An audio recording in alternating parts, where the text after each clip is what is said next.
Štěpánková, Dominik Sokol a Vojtěch Vacek. I děti z motýlků dostanou šerku a dárečky od svých paních učitelek.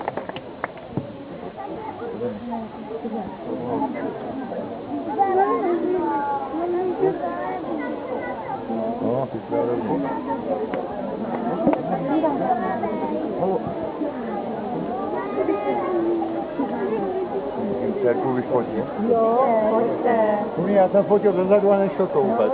Správně jste si sedal na poslení.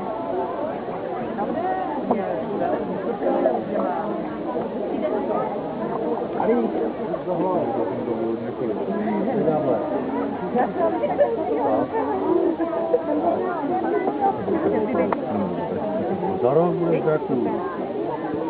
Tak musí dostat dřív.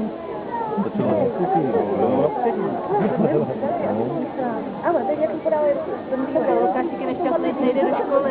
Loni byla Tereska, to je jedno.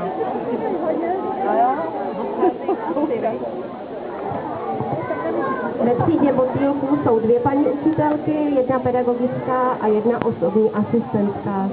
Abyste se nedivili, proč si tam to ne. Když jsme pojeli na tu zvláštní na základku, tak jsme měli jednu učitelku od první divizi. Je sedm takové velké.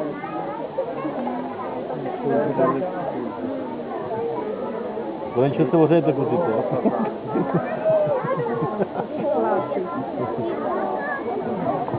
Takže opět chvilka pro společné foto.